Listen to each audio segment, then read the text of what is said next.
Imagine a world where we have sacred behavior all the time, when we're in joy, when we're in celebration, when everything that we're doing is from love, peace, peaceful conflict resolution, our food, our behavior with our kids, with our community and our families is of peace, brotherhood, and sisterhood.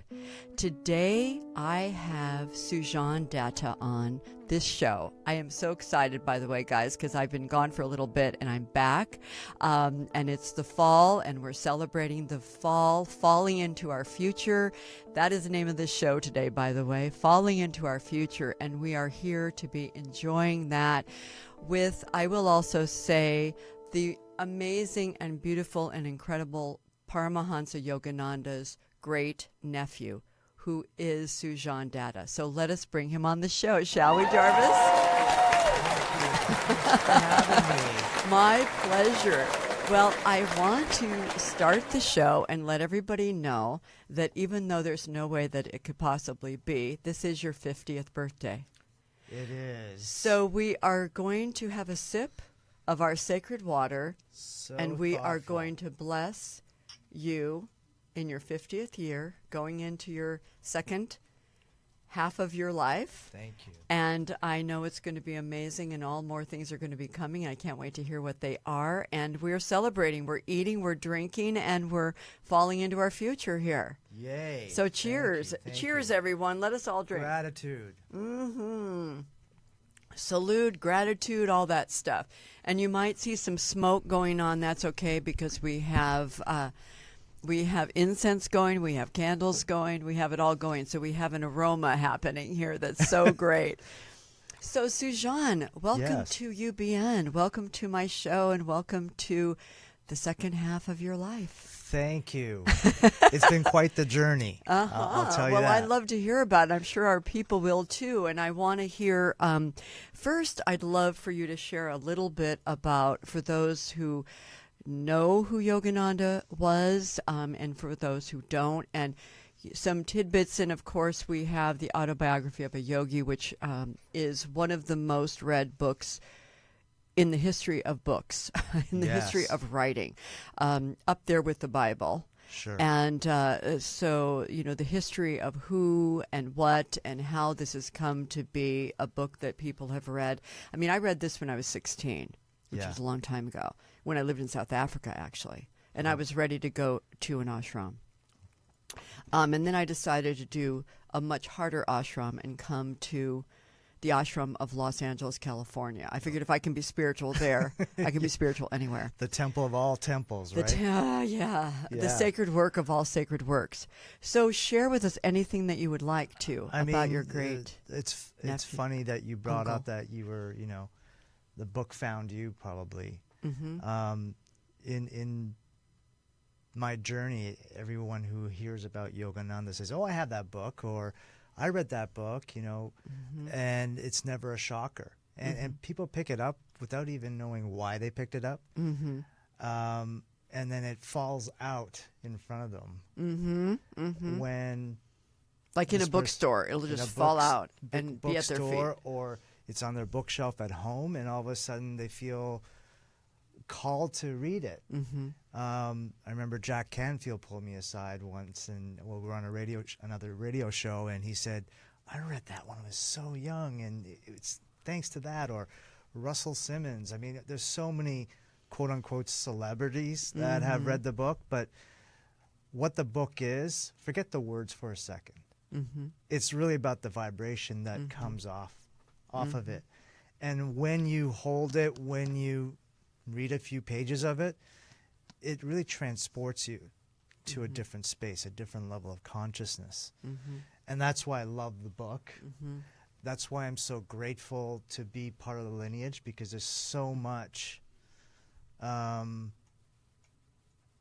reverence in that book. Well, yes, and one thing that I remember reading about it that I found so incredible, and I'll share this with you young people, is that Yogananda was by, and you can fill in the blanks as far as I'm not remembering all of his lineage, but his gurus, and he was really, again, when we're talking about being called, he was called to different gurus and different practices and different teachings, and he was so young and he was so just boyish and buoyant and all of that, and yet being told, okay, you are going to go to the West, you are going to bring Kriya Yoga, you are going to bring metaphysical and sacred living and behavior to Right. the Western man and woman, and your great uncle was sort of, no, I'm not. I don't think so. That's right. And yet, he did. Yeah, he had to. And Yeah. when I say he had to, it's because it was part of his fabric. It was part of his DNA, really, Mm-hmm. is the way I look at it. Because, Sri Yukteswar was very tough on him, as you may or may not know. And it's well documented in the Awake movie as well. Oh, yeah, that was an amazing movie. Yeah. Did you appreciate that movie? I did. Cool. We had the directors on the show when it came out a couple Sure. years ago, and I found it amazing. And I know they did everything they could to be respectful and reverent and dig in and get the real truth. And Yeah. I was going to be in it, and I don't know that they're probably going to put the cuts, maybe. I don't know. But I read a poem for that. But nonetheless, yeah, it was really well done, and I'm so happy that it's out there for people to really understand, for those who need to be visual versus to go through the book, so to speak, because there's a lot of different stories there, of course, and they're not just stories. They happen to Paramahansa Yogananda. Well, a couple of the things that I found extremely fascinating was that when I read this book, I was living in South Africa, and my family was interacting with the Bushmen Right. of the Kalahari Desert. And there were many things that are spoken of as far as things like transportation, teleporting, different sort of extremely, I mean, if we chat about it now, some of you guys out there might be, yeah, really right. But I mean, actually going, understanding the body as far as what the actual molecular structure is, and that it can be moved to be able to go through spaces, go through time, go through space, actual space. And the Bushmen, of course, I mean, a lot of you guys may not know that. Study the Bushmen, because they had it going on. So I found it fascinating this was all going on. So for me as a young person, it allowed me to realize that anything is possible, probable, and actually is. That's right. And actually in the book, my great-grandparents are in there. Roma was my great-grandmother. Her daughter, Pushpamala, was my grandmother, who passed away when she was young. She was 42. She had 14 kids, and it's my dad's mother. But my great-grandfather did not believe in Yogananda at all. He thought it was fake. He just didn't believe in the divine mother. But it's in chapter 22, actually, but it was about Roma is my great-grandmother's name. She was really trying to get her husband to believe. And so they decided to go to Dakshineshwar, which is where the Kali temple is, and that's where the Yogoda is, Yogananda's space too now, and it's been there for a while.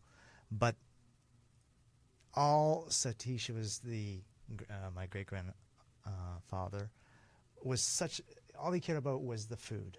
He says, there better be food there when we get there.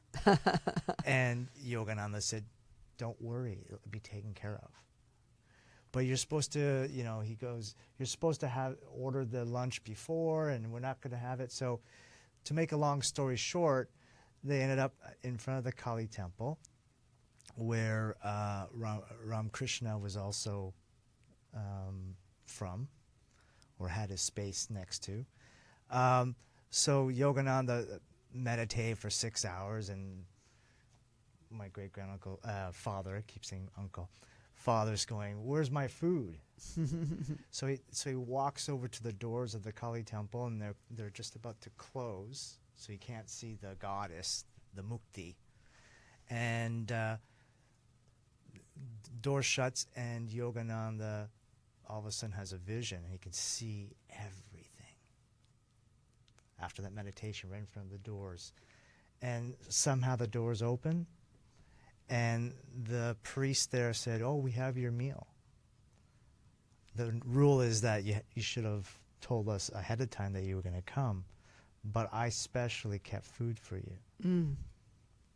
So my great-grandfather was shocked that this actually transpired. And again, to make a long story short, he begins to believe in God. And years later, he was just totally devoted. And he took on, Kriya Yoga. And oh, what a beautiful story. Yeah. There are many of those in here. Those are many of those. And it's what we call miracles today. Right. And that's what I think is, we have so much going on in the world right now. And you and I were talking ahead of time about sort of how to handle this show, because there's so many really unfortunate things happening. And when this show airs, I mean, we've had mass shootings. We continue to have many, many huge challenges. And humanity coming together and the powers that be sort of being obstacles. Yes. And yet then again, the community, the brothers and sisters are coming together more than ever. And so I know we're going to be talking about that in the show a little bit or a lot. And the lessons, the miracles, the magnificence of what life actually is. Let us celebrate that today, guys. And I'm going to start crying, but because there's so much evidence of it not being. And so that's why I took a hiatus for a while. I was just needing to sit with that for a while and figure it out, because even though I believe that, seeing so much heartache and hardship around me constantly, it was just like, okay, where's the magnificence already? Come back, magnificence. Yes. So that is what I feel like Yogananda really was an example of, and I think that's why people go back to the autobiography of a yogi and go to SRF. That's Self-Realization Fellowship, for those of you who may not know, in a couple different areas, but the main one is in the Palisades in Southern California. And magnificent area where there are swans, by the way, the symbol of peace. And we are eating our hemp treats to be celebrating Sujon's birthday out of our swans. And we have all kinds of fun foods here, actually. So you'll hear us munching and sipping as we go along, celebrating the 50 years you've already had. Yes. But let's chat a little bit about again, sort of Yogananda's really peace essence and how you're kind of taking, you're carrying on that now. Yeah, I mean, first of all, everything that Yogananda represented since the day he got here in 1920 still applies. Mm-hmm.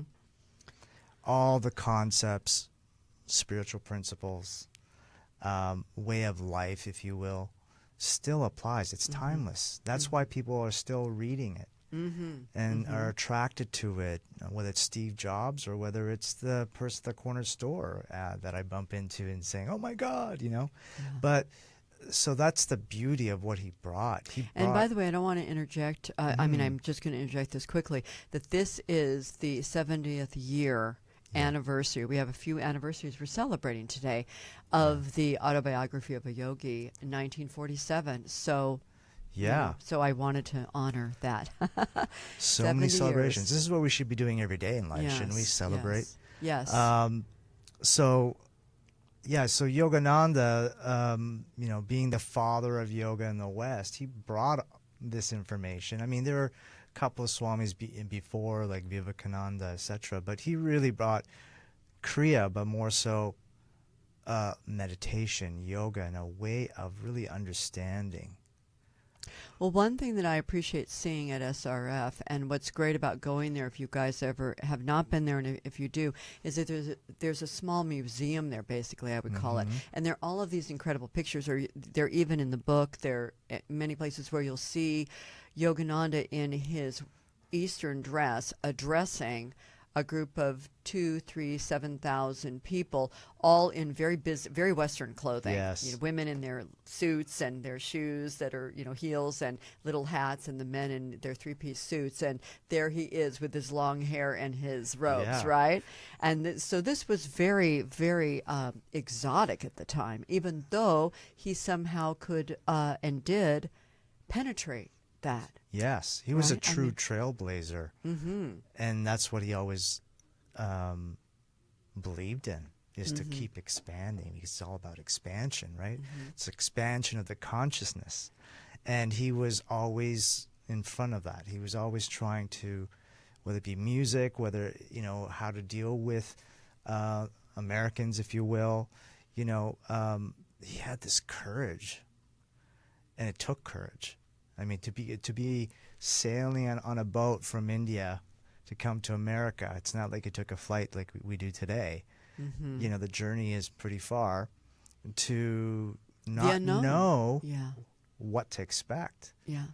A complete unknown. Because, of And- course, then there was no way to know in 19... No. So, when did he, what was the year he first came here? 1920? 1920 Right. was when he opened So, up I Self-Realization mean, of course, there was Fellowship. no way of, it was literally like Yeah. going to a new world. That's right. You know, another planet. Yeah. And it was in those days, too, because the way of life was so very, very different. Yeah.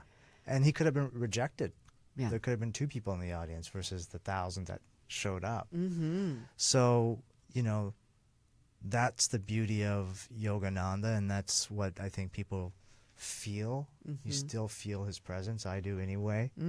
I mean, for me, I grew up in Toronto, Ontario, Canada, 50 years ago, which is unbelievable. And my dad was kind of like a trailblazer as well. He moved from Calcutta to Germany, and then got his aerospace engineering, and then went to Toronto. And there were very few East Indians back then in Toronto, and it's nothing like it is today. And the courage that he had. But, you know, you're brought up with these belief systems. In my family, it was about you can do anything. Beautiful. I was very, very blessed to have the family that I've been brought into in so many levels, including being part of the lineage of Yogananda. But, you know, you go through school, you got to get a job, family, all that. I was taught the same things. But it didn't turn out that way for me. You know, I graduated with honors in science. I was going to be a geneticist, and there were no jobs back then. Went into banking, and then I got plucked by a major blue chip corporation, sold plastics, and became a sales and marketing executive. Did very, very well financially, and I was pretty happy. But Yogananda shows up about 20 years ago, 21 now. And you know when you're in a half awake, half asleep state? So I'm laying in my bed, and it's dark. And Yogananda shows up with his arms wide open like this. And it's almost like I touch him. In fact, I could. And he just said, "Come to me, come to me, come to me," just like that. And, you know, I'm getting chills as I'm saying this, but that haunted me. So 6 months later, I quit my job. And a couple of my friends actually came to LA before me, but they said, "Why don't you come down? You can stay with us and, you know, maybe help us manage our band or whatever at the time." I said, "Sure." And went on my journey to find out what come to me meant.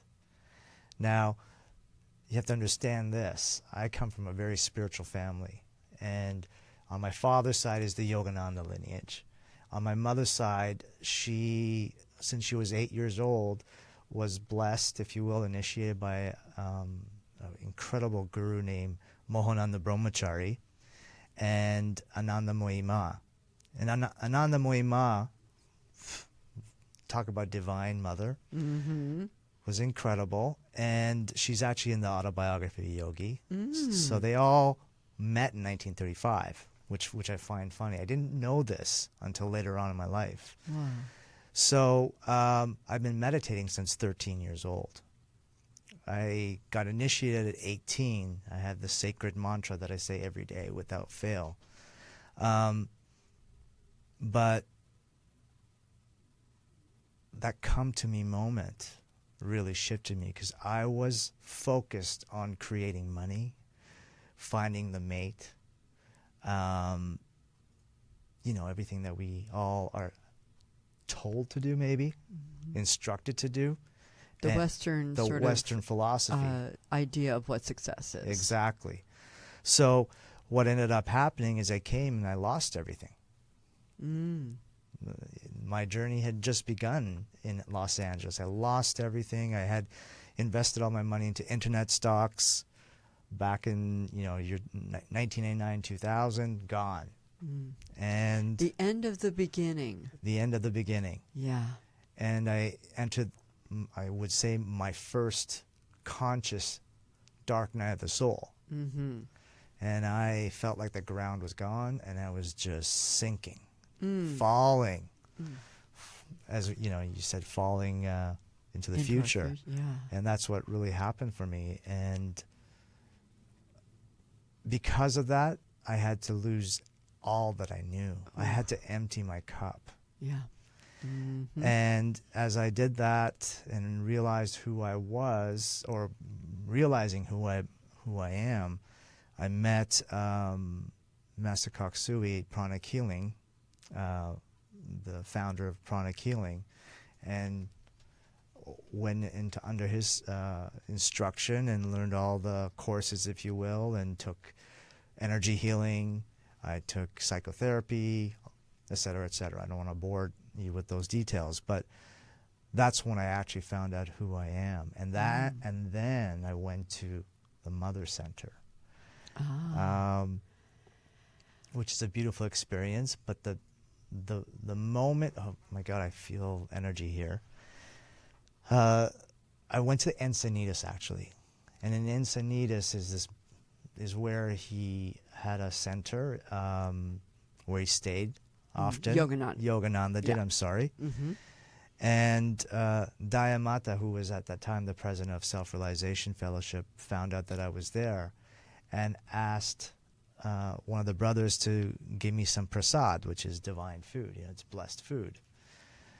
So I have this whole bag of prasad, and I end up coming home with it, and I give it to some of my colleagues and my friends. But I just remember that moment when I had this grape, and I put it in my mouth. You mean like one of these? Like one of these birthday grapes. Grab one, or let me offer you one. Here you are. Thank you. I'll share. So I had this grape in my mouth, and that was the first time I felt Yogananda in my body. Oh. Wow. And the ecstatic feeling, the moment of just being totally in bliss, the understanding that we're all one. It was just a moment, but it gave me the taste of divinity on this plane. Ooh. Ooh. Gives me the chills. So that's what started me on this path towards becoming a life coach healer. I don't like labels, to be honest. I feel like we're all individuals in the mass of the oneness, the supreme. But okay, I'll take that label. Like cells in the body. Yeah. Like we all have our individual jobs to do, but we are each cells, and hopefully doing what we do best, being an eye cell or a hand, a fingernail cell, right? Right. Because a lot of heart cells are now thinking they're liver cells or whatever, and that's the problem we're having. Yes, brain cells thinking they're stomach cells. Exactly. Yikes, everybody stay in your lane already. Yeah. So Find it and get there. It was that moment that I realized who I am as far as what my dharma or purpose is, which is really to be a mirror, to be a catalyst, to really help people see themselves, to dish out a high vibration, which is really love, Can I ask you a favor? Sure. I would love for you to be talking to me, but I also want our audience to see your eyes, because you have your great uncle's eyes. And so for a few minutes, I would love for you to just talk straight to the people. Sure. So I found myself, people. And I guess I found you in now. a grape. So here I am. So that was the beginning of I know I threw you off a little bit with that. So I want to give you something to say to the people. So we were talking earlier about the beauty, the challenge of feeling who we are, what do we want, what does bring us joy, happiness, peace. When we're talking about, there's a lot of conversation about manifesting and the law of attraction, or the law, just all of this kind of the ability to be able to bring peace, joy, money, love, sex, new cars, whatever it is. Yeah. And yet, one of the biggest challenges, I think, for all of us out there, and I know it has been for me, and that's why even journaling helps, or writing, or digging in deeper and deeper. What do I want? What do I actually want? What are the qualities of what I want? Right. And when I say what I want, I feel that in that is woven who I am. Absolutely. For the earthly plane, Sunny. And I know who I am in a bigger picture is, we're all one and all of that. But what is my Dharma? Who am I as Sunny Chayes on this planet now? So I would love you to chat to the people about that. Sure. I mean, the bottom line is that what blocks our true consciousness, our highest potential, is the stuff that we're unconscious of.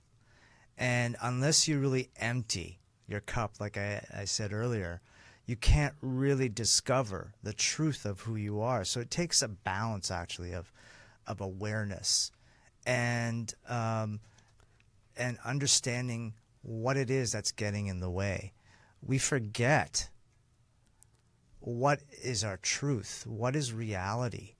And because we're so distracted these days, we're distracted by everything. We're on demand, whether it's what we need to buy or what we need to, do, read, watch, listen exactly. to. Yeah. And they're all little tidbits of information, and we're just so distracted, and we're like gnats. And what we feel like we have to do as opposed to what we get to do. Right. So we're lying to ourselves. And you got to ask yourself, how am I lying to myself? What is it that I'm doing that's really not sitting well with me? What is it that feels low vibrational?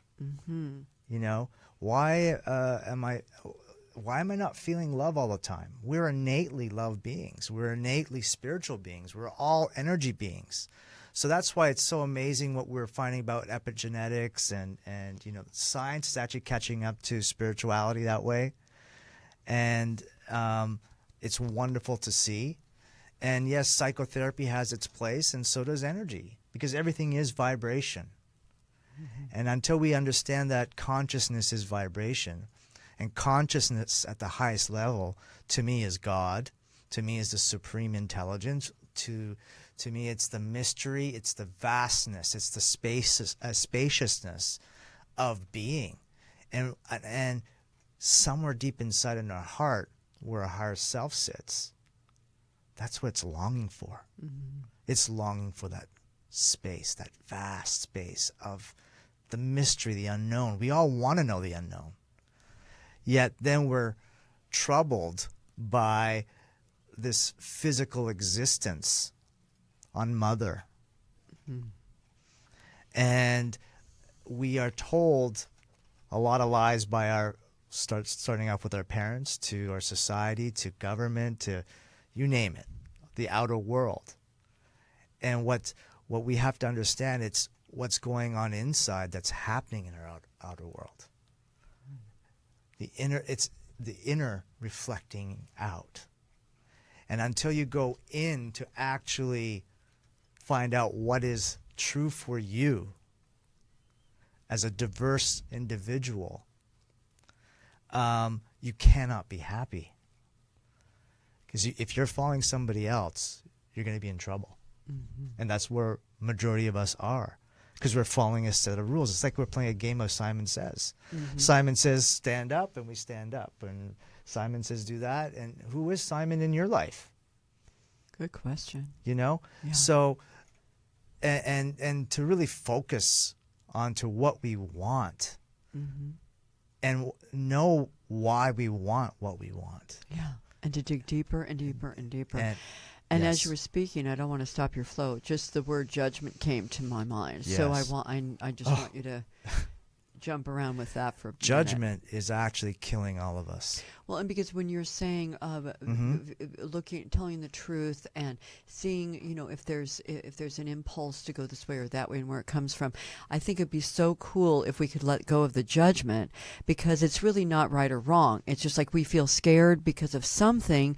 It doesn't make us less spiritual. Even That's right. we among us in the spiritual community or the sacred community have a lot of judgment about it. Well, we're not meditating enough, or we're not deep, and we're not eating, we're not vegan, or there's just so many judgments we have even. Sure. And so to let go of that and say, gosh, we're doing the best we can, and let's just play with that and let some space into ourselves, and yet continue to do everything you're suggesting. Yeah, I feel like, first of all, part one, if you will, judgment is killing all of us. The greatest judgment is self-judgment, right? Mm-hmm. And part of the problem with humanity is we always want more.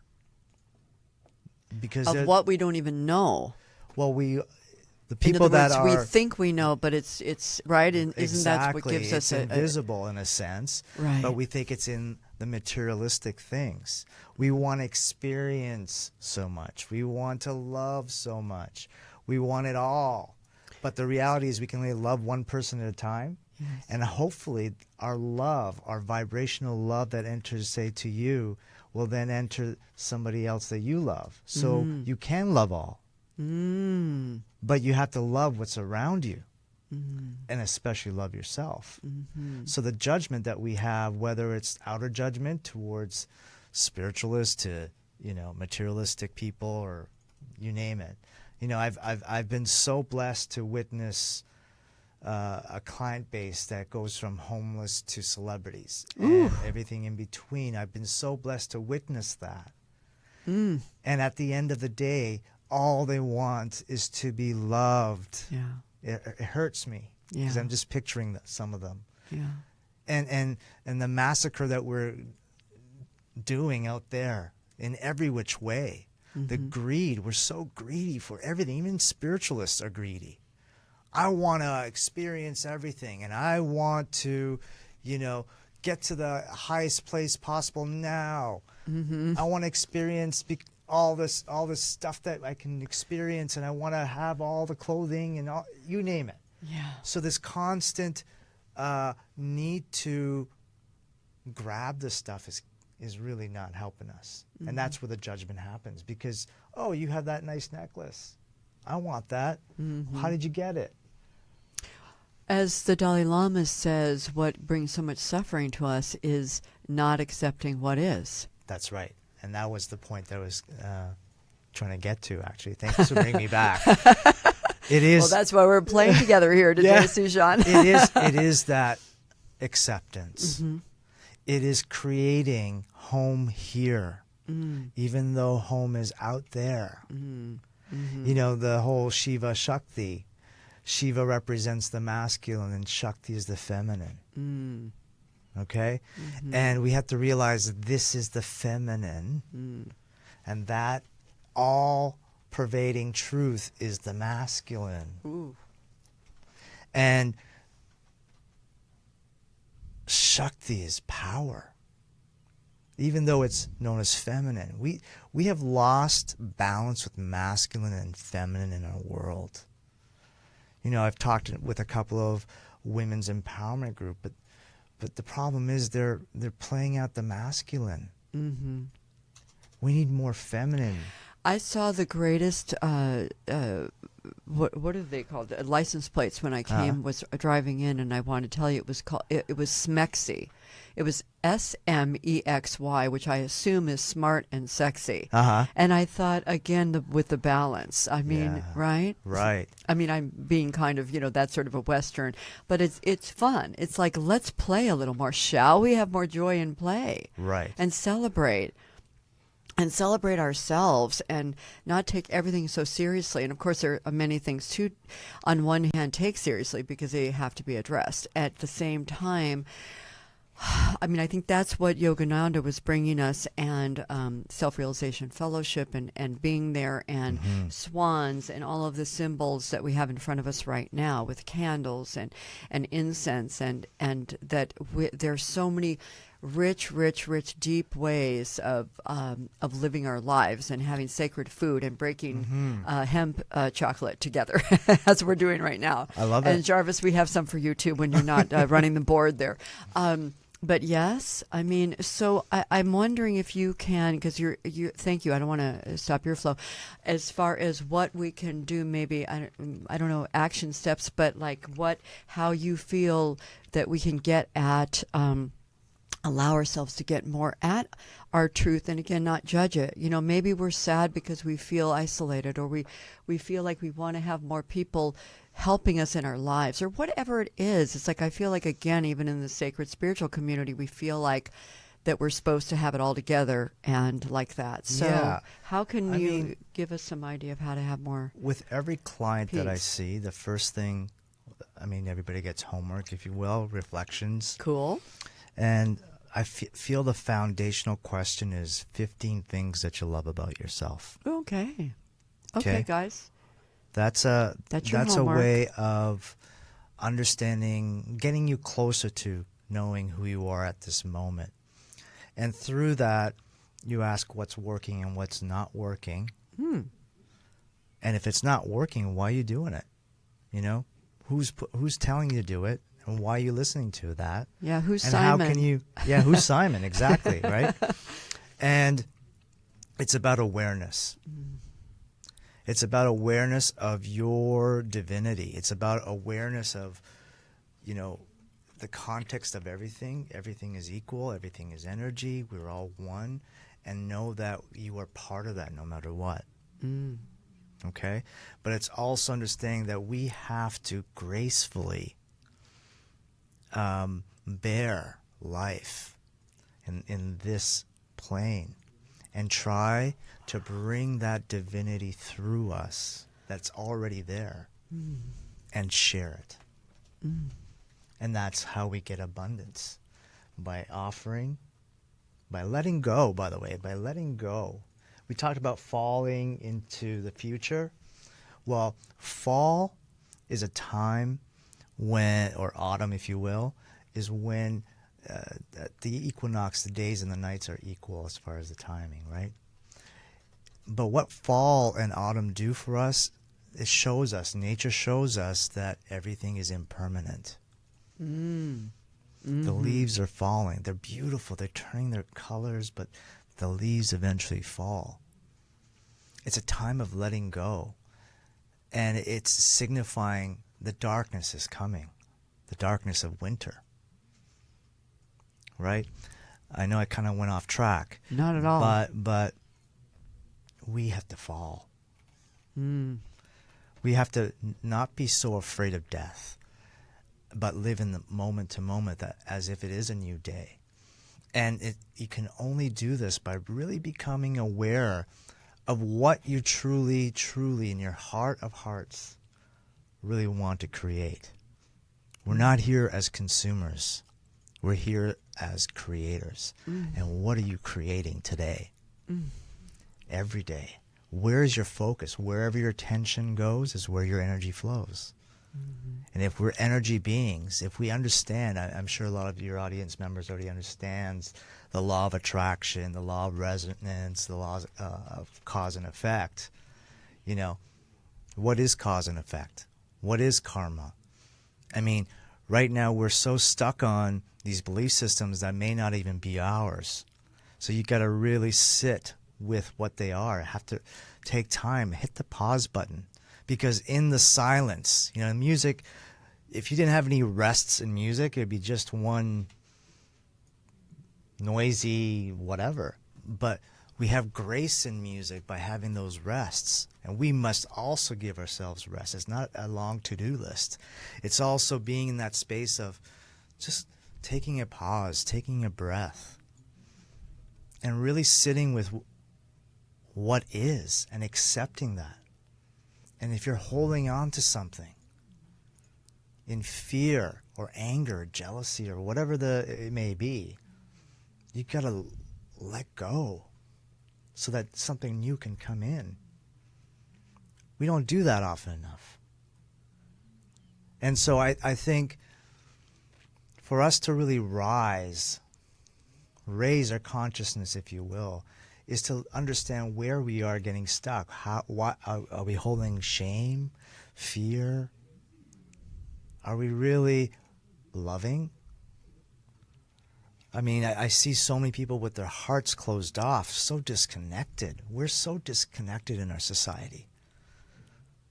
We all wave the American flag, but at the end of the day, we can't even connect on holding a door open anymore. Or even saying hello or acknowledging. Because to really understand who we are, we have to be in relationship. If there were no mirrors, we wouldn't know what we look like. If you didn't exist here right now, we couldn't communicate and really know where we differ or where we're equal. And yet we're so afraid of relationship. Mm-hmm. Because we're so afraid to see ourselves. And I think that's what's going to help our world. It's a cliche anymore. Gandhi's quote. What is Gandhi's quote? Be the change that you want to see in the world. So you have to do it for you in order to see your environment shift. And as we see the darkness that is upon us now in this world, where do you need to enlighten yourself? What are you holding on to? Because you could be meditating all day. You could be doing yoga all day. You could be sitting on a mountaintop, go to Joshua Tree, go to Mount Shasta. You can, wherever you choose. It's not helping. Because you can see that the consciousness of the whole is just not there. So what can you change in yourself? What do you need to accept about who you are?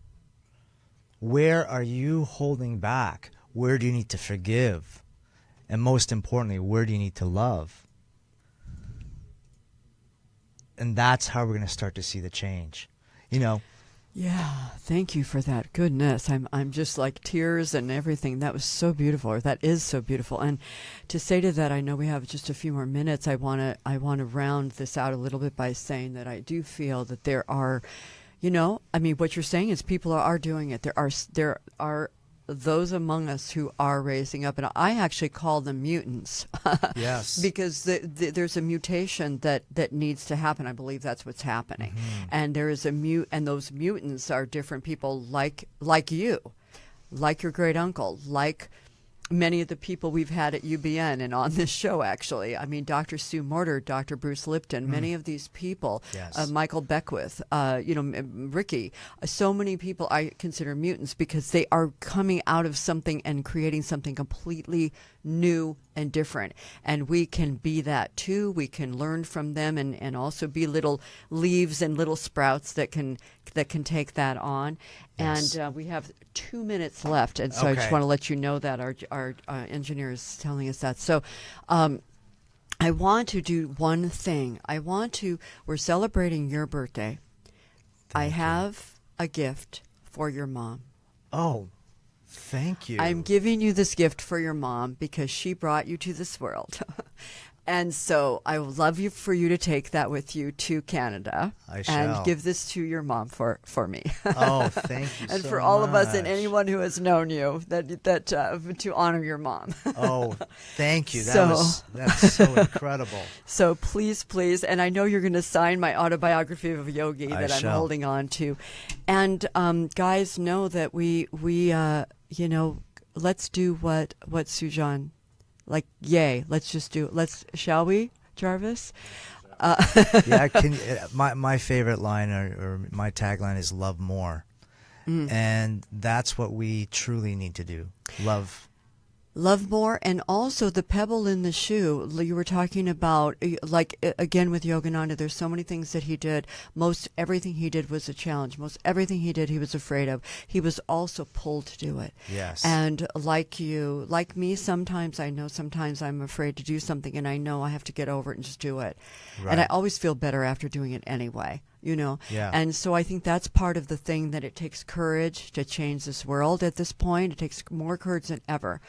And so I'm so grateful that you are encouraging our people to have courage, because I think that is going to be the 100th monkey, the 1,000th, Exactly. snowflake that is going to make this world what we really want. I just want everybody who is really wanting to bring light to this planet and into themselves to just become that light, and share it as much as you can, being the light bearer, the bodhisattva, if you will, and to share and not just isolate. Yes. Really become part of the community, create community.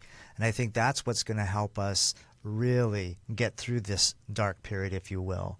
And it's what I think it's called. I mean, if we were complacent, this wouldn't be happening. no. And and I think the time has come for another evolution, like Dr. Bruce Lipton says, Yes. and Dr. Sue Morter, that we are at a place where we are meant to evolve to something far greater than we even, perhaps most of us can even imagine. Yes. Especially when we see the darkness. It's like we are rising from the phoenix, like that beautiful, beautiful phoenix that's in your great uncle's museum at SRF. And so, Jarvis, are you telling me that it is time for us to say bye-bye? Okay, so Sujon, happy birthday. Thank you. Many blessings to you. Thank you. And many blessings to your family. And I will let you say 30 seconds and take us out. I'm Sunny Chayes. You guys follow me and all of the stuff you know. But I would love Sujon to give us a blessing until Jarvis says he has to stop. Sure. You caught me off guard now.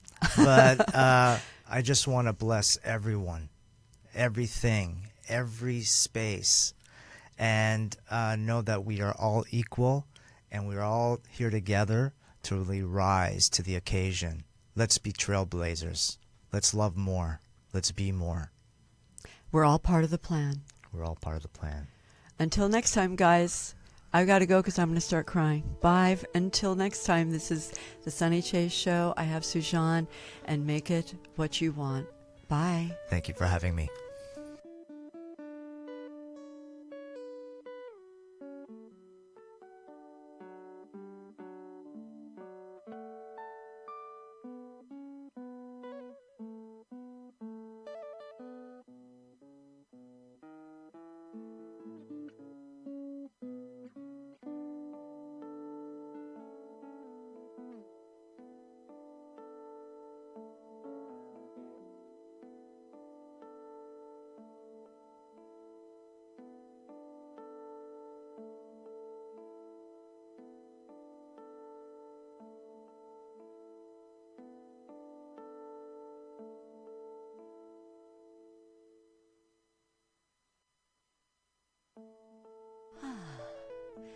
Imagine a world where we have sacred behavior all the time, when we're in joy, when we're in celebration, when everything that we're doing is from love, peace, peaceful conflict resolution, our food, our behavior with our kids, with our community and our families is of peace, brotherhood and sisterhood. Today, I have Sujon Datta on this show. I am so excited, by the way, guys, because I've been gone for a little bit and I'm back. And it's the fall, and we're celebrating the fall, falling into our future. That is the name of this show today, by the way, Falling into Our Future. And we are here to be enjoying that with, I will also say, the amazing and beautiful and incredible Paramahansa Yogananda's great nephew, who is Sujon Datta. So let us bring him on the show, shall we, Jarvis? My pleasure. Well, I want to start the show and let everybody know that even though there's no way that it could possibly be, this is your 50th birthday.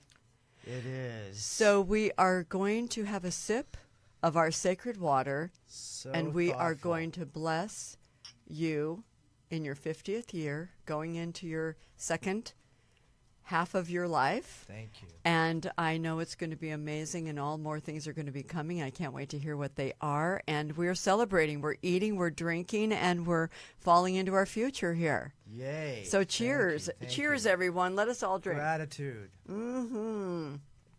Salute, gratitude, all that stuff. And you might see some smoke going on. That's okay, because we have incense going, we have candles going, we have it all going. So we have an aroma happening here that's so great. So Sujon, welcome to UBN. Welcome to my show, and welcome to the second half of your life. Thank you.